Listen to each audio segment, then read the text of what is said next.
नमस्कार। हरी भूमि के 28वें स्थापना दिवस पर आपका हरी भूमि टीवी पर स्वागत है।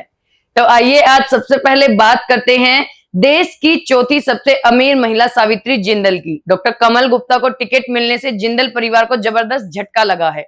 टिकट न मिलने के विरोध में सावित्री जिंदल ने आज अपने समर्थकों के साथ बगावत करते हुए ऐलान कर दिया कि वे हिसार से निर्दलीय चुनाव लड़ेंगी। उन्हें पूरी उम्मीद थी कि इस बार हिसार विधानसभा से डॉक्टर कमल गुप्ता के बजाय भाजपा उन्हें टिकट देगी। उनके समर्थकों ने चुनाव लड़ने की तैयारी भी शुरू कर दी थी। लोकसभा चुनाव के बीच भाजपा का दामन थामने वाली सावित्री जिंदल ने दावा किया कि वे भाजपा की प्राथमिक सदस्य नहीं है। हिसार की 2 बार विधायक रह चुकी सावित्री जिंदल ने यह भी कहा कि अपने समर्थकों के प्यार और विश्वास को देखकर वे चुनाव जरूर लड़ेंगी।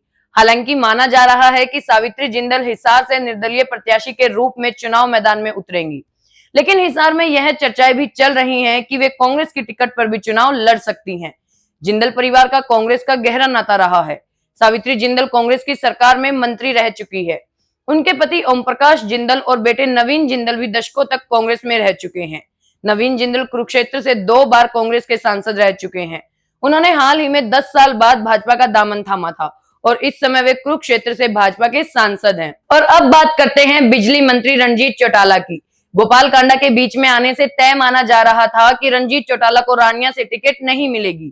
भाजपा की सूची में रानिया सीट का नाम न दिखने से रणजीत चौटाला समझ गए कि भाजपा ने उनका पत्ता काट दिया। अपनी टिकट कटने के बाद रणजीत चौटाला ने भी आज भरे मन से भाजपा को अलविदा कर दिया। भाजपा की उम्मीदवारों की लिस्ट जारी होने के बाद उन्होंने अपने समर्थकों से मीटिंग की। इस मीटिंग में रणजीत चौटाला ने कहा कि भाजपा हाईकमान ने मुझे डबवाली से चुनाव लड़ने के लिए कहा था, मगर मैं वहां से नहीं लड़ना चाहता था। रणजीत चौटाला ने ऐलान किया कि मैं इस समय पार्टी छोड़ रहा हूं और रानिया विधानसभा से ही निर्दलीय चुनाव लड़ूंगा। टिकट न मिलने से खफा बिजली मंत्री ने कहा कि वे 8 सितंबर को रानिया में बड़ा रोड शो निकालकर भाजपा को अपनी ताकत का एहसास कराएंगे।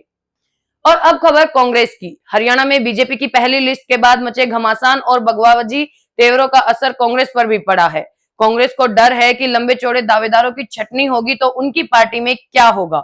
भाजपा के घमासान को देखकर कांग्रेस में उम्मीदवारों की लिस्ट होल्ड रखने के आसार बन गए हैं। पार्टी प्रभारी दीपक बाबरिया ने इसके संकेत दिए हैं। उन्होंने कहा है कि टिकटों पर मंथन चल रहा है। लिस्ट के लिए 1-2 दिन और इंतजार करना पड़ सकता है। आपको बता दें कि कांग्रेस ने भी अपने अधिकांश प्रत्याशियों की लिस्ट तैयार कर ली है। अधिकांश सीटें फाइनल कर दी गई हैं। बाकी पर मंथन करने के लिए कांग्रेस नेता मधुसूदन मिस्त्री की अध्यक्षता में हरियाणा कांग्रेस की सब कमेटी की बैठक शुरू हो चुकी है। इस मीटिंग में शामिल होने के लिए टीएस सिंह देव, जिग्नेश मेवानी, अजय माकन भी पहुंच गए हैं। भाजपा की तरह कांग्रेस को भी डर है कि टिकट कटने की सूरत में बागी नेता परेशान कर सकते हैं।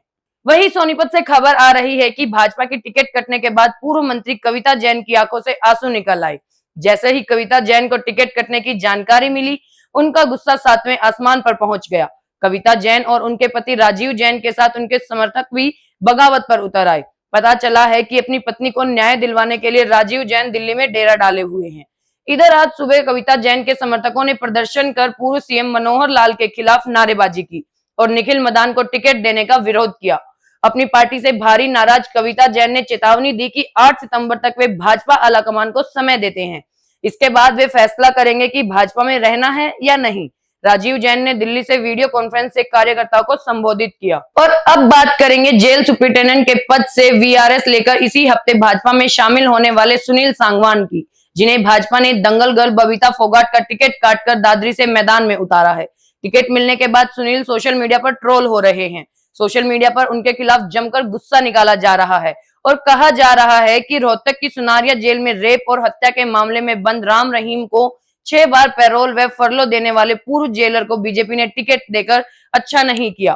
कांग्रेस की social media and digital platform की चेयरपर्सन सुप्रिया श्रीनेत ने भी ट्वीट किया है। उन्होंने लिखा कि कौन इतना नादान है जो इस खबर से हैरान है।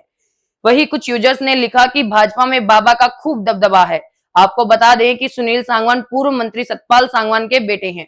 सतपाल सांगवान लोकसभा चुनाव से पहले कांग्रेस छोड़कर भाजपा में शामिल हो गए थे। सतपाल चरखी दादरी से पूर्व विधायक हैं। अंत में एक बार फिर बात करते हैं भाजपा के टिकट वितरण की। हरियाणा में विधानसभा चुनाव को लेकर बुधवार को बीजेपी ने उम्मीदवारों की पहली लिस्ट जारी कर दी।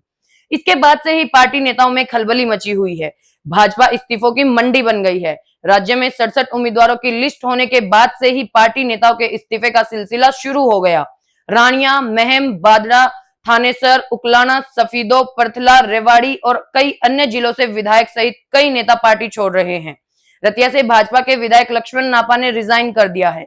हिसार की उकलाना रिजर्व सीट से जेजेपी के पूर्व विधायक अनूप धानक को टिकट देने से नाराज पार्टी के नेता शमशेर गिल और पूर्व उम्मीदवार सीमा गेबीपुर ने भी पार्टी छोड़ दी है। हिसार में कमल गुप्ता को टिकट मिलने से पहले ही बगावत कर रहे भाजपा जिला उपाध्यक्ष तरुण जैन ने भी पार्टी छोड़ने की घोषणा कर दी है। रोहतक सहित कई जगहों से नेताओं और कार्यकर्ताओं के इस्तीफों की खबर सामने आ रही है। हरियाणा की मुख्य खबरों से जुड़े रहने के लिए हमारे चैनल पर बने रहिए। वीडियो अगर पसंद आया हो तो उसे लाइक करें, शेयर करें, सब्सक्राइब करें। खबर को अगर विस्तार से जानना है तो हरि भूमि अखबार पढ़ें।